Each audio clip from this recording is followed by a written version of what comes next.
High বন্ধুরা, আমি আবার চলে এসেছি নতুন আরেকটা ভিডিও নিয়ে। সবাই তো ইলিশ মাছ অনেকভাবেই রান্না করে, তো আজকে আমিও ইলিশ মাছ রান্না করেছি। তো সেটারই একটু ভিডিও নিয়ে আপনাদের সামনে চলে এসেছি। দেখুন, ইলিশ মাছগুলোকে ধুয়ে হলুদ লবণ মাখিয়ে নিয়ে, তো এখানে সর্ষে পেস্ট করে নিয়েছিলাম, সাথে একটু লঙ্কা, হলুদ, নুন আর পোস্ত দিয়েছিলাম। সব কিছু দিয়ে একসাথে পেস্ট করে নিয়ে আগে বাটির মধ্যে বেশ কিছুটা সর্ষের তেল মাখিয়ে নিয়ে তারপরে সেখানে দিয়ে দিয়েছিলাম সর্ষেটা। তারপরে একে একে সব মাছগুলো যে হলুদ লবণ মাখিয়ে রেখেছিলাম সেগুলো দিয়ে সুন্দর করে আবার সেই সর্ষে পেস্ট যেটা দিয়েছিলাম সেটার মধ্যে মাখিয়ে নিয়ে ভালো করে মাখাতে হবে। মাখালেই কিন্তু আরও বেশি টেস্ট হবে। শুধু সর্ষার উপরে মাছগুলো দিয়ে রেখে দিলাম তাতে কিন্তু হবে না।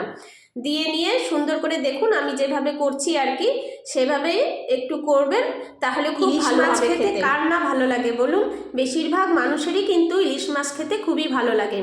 আমি কিন্তু ইলিশ মাছ অনেকভাবেই করে থাকি। এভাবে কখনো টিফিন বক্সে করে মেখে নিয়ে ভাপা দিয়েও করি, কখনো ভাতের মধ্যেও ভাপা দিই, আবার কখনো সর্ষে দিয়ে ঝোল ঝোল করে থাকি। তো আজকে যেটা করেছি সেটাই আপনাদের সাথে আমি শেয়ার করছি। যাই হোক, তো এখানে সমস্ত কিছু দিয়ে মেখে নিয়ে সবার শেষে কিন্তু আবার একটু সর্ষের তেল দিয়ে নিয়ে ভালো করে মেখে, আর ওই যে কাঁচা লঙ্কা দেখছেন সেই কাঁচা লঙ্কাগুলো কিন্তু অবশ্যই দিতে হবে। আর হয়ে যাওয়ার পরে সেই কাঁচা লঙ্কা দিয়ে মেখে খেতে তো দারুণ লাগে বলুন। সবাই তো খান নিশ্চয়ই, তো আমিও বলছি সেটাই। যাই হোক, আবারও ওপর দিয়ে একটুখানি সর্ষের তেল দিয়ে দিচ্ছি।